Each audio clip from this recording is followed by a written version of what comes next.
A huge economic downturn is coming, and I can literally prove it. Now, everyone tells me it's fine, everything's okay, it's a cycle, we have our ups and our downs. But the actual data says something completely different. Hi, I'm David Thompson. Today, we're going to ignore all the noise and get to the actual data. We're going to get facts, not fiction.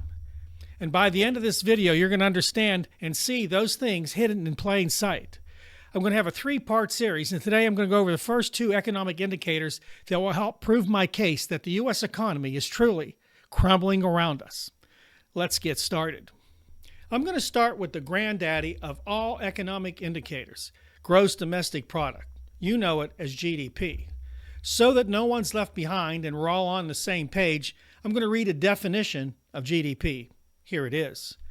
Gross domestic product, GDP, measures the nation's economic output, specifically the total monetary value of all finished goods and services produced within a country's borders during a specific period of time. Now, the government's own numbers say that we're growing at a 3.3% rate as of the second quarter of this year. Sounds good, right? Right? Wrong. Why? They've had to lower those numbers four times in the last 6 weeks. That will tell you that the economy is shrinking, that it's getting weaker. 4 times in 6 weeks is a lot to revise a number. It gets worse, or should I say crazier. Now, Deloitte, one of the 4 largest accounting firms in the world, is saying that GDP in the United States will collapse to 1.4% by the end of 2025, and then go negative by a crazy, ridiculous number of 1.7% in 2026. That's a collapse. Now, J.P. Morgan analysts believe that the U.S. economy will barely grow at all in 2025. Remember that 2 back-to-back quarters of negative growth equals a recession. Trump said every major expert is saying about the same thing, that the economy is going to shrink drastically. The question is when it will start. Will it start here in late 2025 or sometime in early 2026? The verdict's still out on that. Let's take a break from that economic news. I want to ask you a question. Do you enjoy our content here on the David Thompson Show? We work hard to provide that for you. If you do, please like, subscribe, and share our videos. If you hit that bell icon, you'll get notified when we've released a new video. And if you have some time, binge watch all the rest of our videos. They're all great. So let's get back to the economy. Okay, number 2 on my list of economic indicators is the labor market. Pretty important, don't you think? Now, the government released its unemployment numbers, and it's around 4.2%. That's what they claim. That's the U3 number. Remember that U3, because there are various reporting numbers that the government has for unemployment. But everyone reports the U3 number because it's always the lowest. So 4.2% doesn't sound bad, right? But again, don't let that fool you. That's not the whole story. Let me give you a little tip here. There's something called the Saham rule. I don't know if I pronounced that right. The Saham rule is a recession indicator created by economist Claudia Saham, S-A-H-M. I'm sorry, Claudia, if I got it wrong. She said that if the average unemployment rate goes up by just 0.5% from its lowest point, we are in a recession. Guess what? We are already at 0.3%. We're literally just a few clicks away from that alarm going off, okay? If you don't already know, businesses have already stopped posting jobs. Indeed's postings went down 18% since April. 18%, that's massive. When job losses start, things start to happen quickly. Not in years, but in months. We can see a downturn pretty quickly. You see, if you wait for someone to tell you that unemployment is at 6%, it's already too late because the labor market is a lagging indicator. By the time that happens, the economy is already toast. Now, as I told you before, the U3 number is the number that the government uses to report unemployment to the citizens. 4.2% right now, right? But there is another number that they never want to use. It's more accurate. It's called the U6 number. And right now, the U6 number shows unemployment at 8.1%. Why? Because you see, the U3 number measures a percentage of the civilian labor force that is jobless and has actively searched for work in the last 4 weeks. That's the U3 number. Very limited scale and spectrum, right?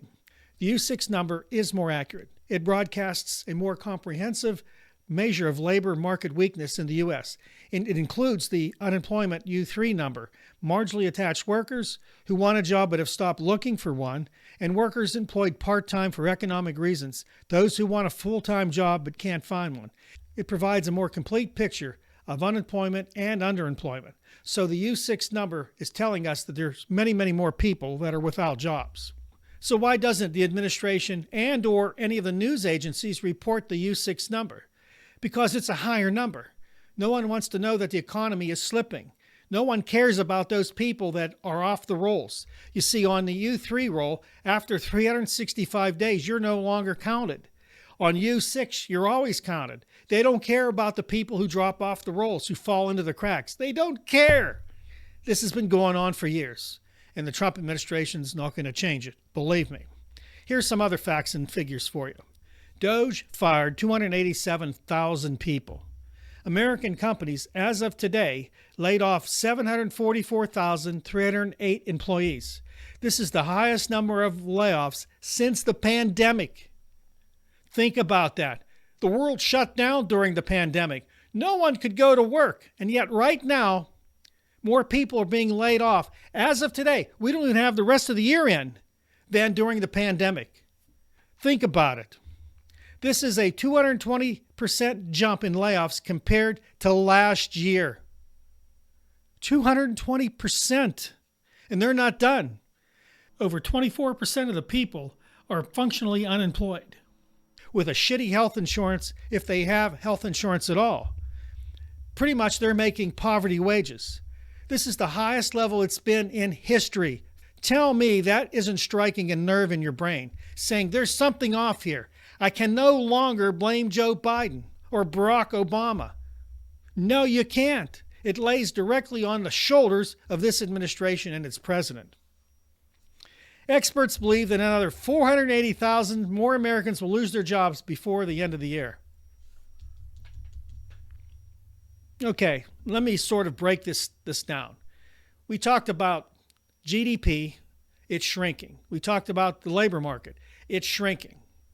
People are getting laid off. More to follow.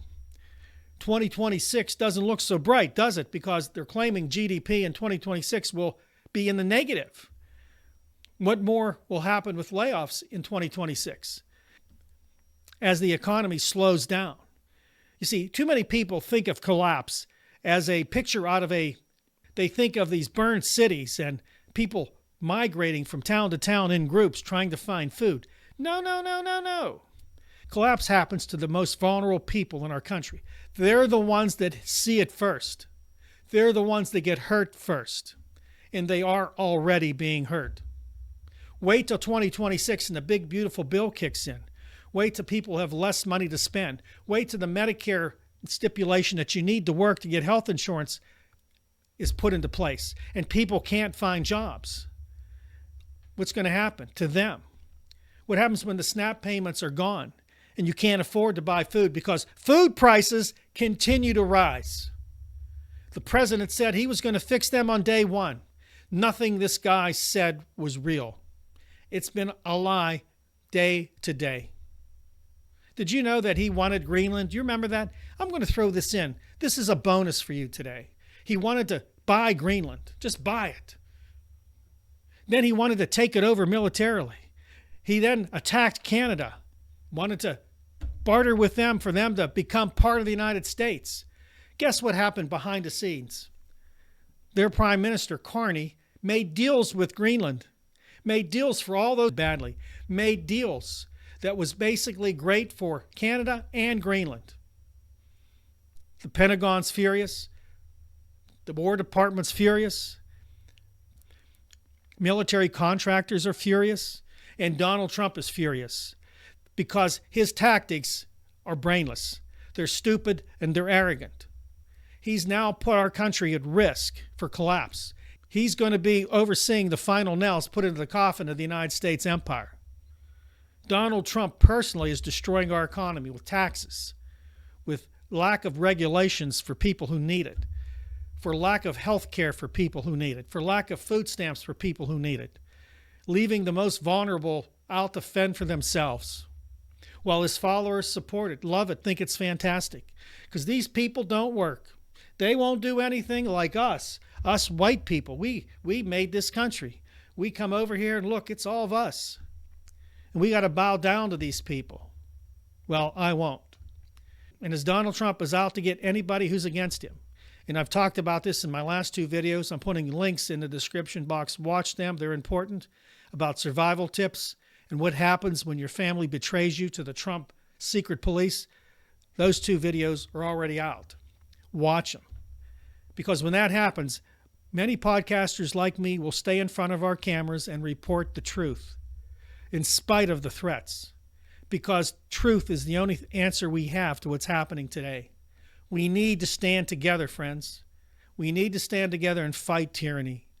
Our country's in trouble. I'm going to report on more economic indicators over the next few days. Look out for those videos because, again, it's going to show the evidence I have that our economy is beginning to crumble around us.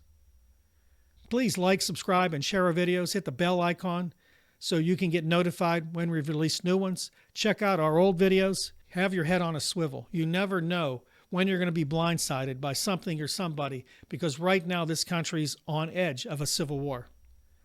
Please, my advice to you is to love your neighbor as yourself. Keep watching, and I'll see you next time right here on the David Tomsic Show.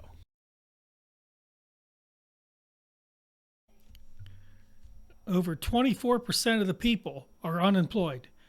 Over 24% of the people are functionally unemployed. Over 24% of the people are functionally unemployed.